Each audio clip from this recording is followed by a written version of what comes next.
اس پہ کسی مسلمان پہ آپ خام خواہ زبان چلا سکتے ہیں، نہ اس کے خلاف کوئی بات کر سکتے ہیں۔ اللہ کے نبی نے منع فرمایا اس بات سے۔ کتنی خوبصورت حدیث مبارکہ ہے، ابو داؤد شریف کی 3597 نمبر میں رسول اللہ نے فرمایا من قال فی مومن ما لیس فیہ اسکنہ اللہ ردغۃ الخبال، او کما قال صلی اللہ علیہ وسلم۔ اللہ کے نبی نے فرمایا کہ اگر کوئی بندہ کسی مومن کے لیے ایسی بات کہتا ہے نا جو اس میں نہیں ہے، کوئی بندہ کسی مومن کا دل دکھا رہا ہے، اس کے اوپر بات کر رہا ہے اور وہ اس کے اندر ہے نہیں، جس طرح ہم بات تو منحوسیت کی کر رہے ہیں، بادشاہوری کی، بدفعلی کی، کوئی کہتا ہے میرے سامنے فلاں گزرا ہے تو اس وجہ سے میرا کام نہیں، آپ کسی کو منحوس کہہ رہے ہیں، کسی کو آپ منحوس سمجھ رہے ہیں۔ اللہ کے نبی نے فرمایا کوئی بھی بندہ مومن کے لیے کوئی ایسی بات کہہ دے نا جو اس مومن میں ہو نا،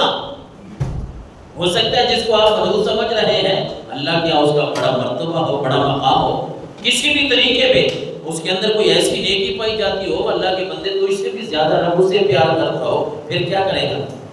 اور اگر کسی کے لیے بھی ایسی بات کہہ دی جو اس مومن میں ہے نہیں، ہم نے کہہ دیا یہ ایسا ہے، یہ ایسا ہے، اللہ کے نبی نے فرمایا جب وہ رب کے پاس قیامت والے دن آئے گا، اللہ جہنمیوں کی پیپ اس بندے کو پلائے گا۔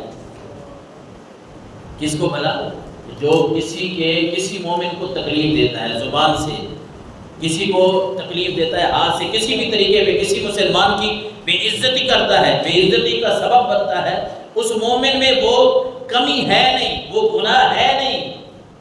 وہ اس مومن میں بات پائی نہیں جاتی، یہ اپنی طرف سے کہیں جا رہا ہے۔ اللہ کے نبی نے فرمایا جہنمیوں کے پیپ رب اس کو پلائے گا۔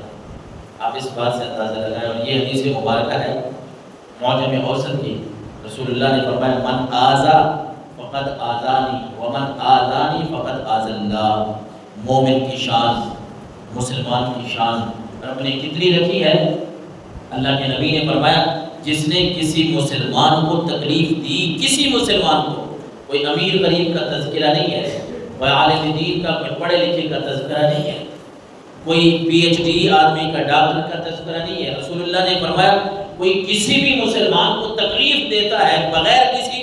جرم کے، بغیر کسی گناہ کے، کسی مسلمان کو اگر کوئی تکلیف دیتا ہے اس نے اس مسلمان کو تکلیف نہیں دی، اس نے مجھ محمد کو تکلیف دی ہے۔ یہ مسلمان کی عزت ہے،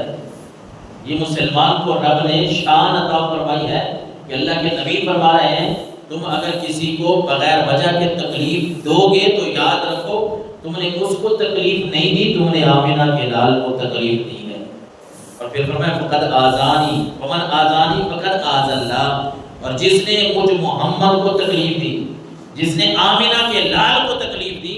اس نے مجھے تکلیف نہیں دی، اس نے اللہ تبارک و تعالیٰ کو تکلیف دی ہے۔ یہ مومن کی شان ہے۔ آپ اس حدیث مبارکہ سے اندازہ لگائیں کہ ہمیں زبان کتنی سنبھال کے استعمال کرنی چاہیے۔ ہمارے معاشرے میں پتہ نہیں کیا وجہ ہے، کیا کہہ سکتے ہیں ہم، شاید موبائل بھی نے بھی بہت سارے بگاڑ پیدا کیے ہیں، وہ ادب اور احترام، وہ پہلی باتیں چلی گئی۔ اب ہم جہاں بھی بیٹھے ہیں اس میں پڑھے لکھے لوگ بھی شامل ہیں، پڑھے لکھے لوگ ہیں، ان پڑھ ہیں، کاروباری ہیں، کچھ بھی ہیں، جہاں بیٹھے ہم کسی نہ کسی کا تذکرہ جو ہے وہ کرتے رہیں برے الفاظ میں، اور اچھے الفاظ میں کسی کا تذکرہ کرنا یہ تو اچھی بات ہے، کسی کو اچھے الفاظ میں یاد کرنا، لیکن کسی کو تکلیف دینا اس کے سامنے یا اس کی پیٹھ پیچھے اگر دیں گے، ایسی بات کریں گے جو اس میں نہیں ہے، پھر تو وہ غیبت بھی بن جائے گی۔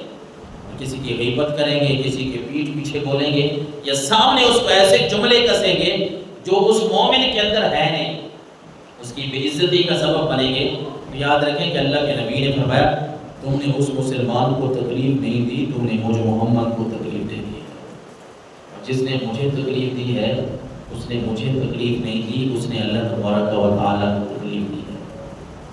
یہ وہ باتیں ہیں جو عمل کرنے کی ہیں، نماز روزے کے ساتھ ساتھ، حج کے ساتھ ساتھ، نیکیاں کرنے کے ساتھ ساتھ ان باتوں کی زیادہ ضرورت ہے کہ ہم اپنی تربیت پہ زور دیں، ہم اپنے آپ کو سنبھالنے کی کوشش کریں۔ محض نہ کام کا چسکا، زبان کا چسکا، بس وہ ہم نے تقریر ایسی سننی ہے کہ جس میں بس ہمیں جنت کی باتیں سنائی جائیں، یا ہم نے نعت خوان کو محفلوں میں آ جاتے ہیں،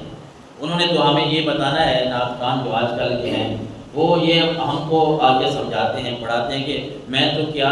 میرا سایہ جہنم میں نہیں جائے گا، اور میرے پسینے سے جہنم کو ڈر لگتا ہے۔ یار ایسی باتیں جو ہیں وہ اللہ رسول کی باتوں کے مخالف ہیں، خلاف ہیں،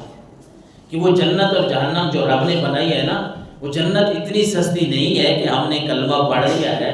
اور پھر ہم کہیں کہ بس ہم نے نیک اعمال نہیں کرنے، رب کی بات کو نہیں ماننی کہ میں تو کیا، میرا جہنم میں میرا سایہ نہیں جائے گا، وہاں اگر سارا سڑتا پڑے گا تو پھر کیا کرے گا؟ وہ سارے جسم کو، تیرے سارے جسم کو ہی رب نے ستو سایہ کی بات کر رہا ہے، اللہ نے تجھے دوزخ میں بھیج دیا تو کون بچائے گا تجھے؟ وہ رب بڑا قادر مطلق ہے، اس کی باتوں کا نا مذاق نہیں اڑاتے ہوتے۔ اصل میں پہلے جو شاعر و شاعری کا تعلق تھا نا، یہ اسلامی شاعر و شاعری، وہ لکھتے تھے، ظاہر ہے وہ لوگ شاعر بنتے تھے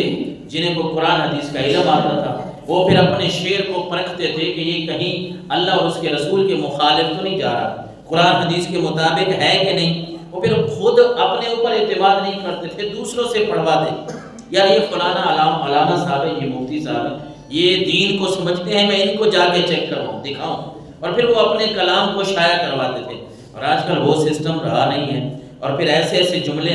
ہمیں یہ سمجھایا جاتا ہے شاید کہ ہم تو بس پکے جنتی جو مرضی ہے کرتے رہیں، پھر اسی وجہ سے ہمارا عقیدہ اتنا کمزور ہو جاتا ہے کہ ہم نماز روزے کے نیڑے آنا ہی آہستہ آہستہ ختم کرنا شروع کر دیتے ہیں۔ اللہ کے نبی صلی اللہ علیہ وسلم نے فرمایا، یہ جتنی بھی باتیں ہیں، آپ کسی کے پاس جاتے ہیں، وہ جناب آپ کو حساب کر کے دیتا ہے۔ اچھا، کسی کے اوپر جو تکلیف آئے نا، اصل تو توحید یہ ہے، اصل توحید یہ ہے کہ بندہ ایسا رب کے توحید کے اوپر پکا ہونا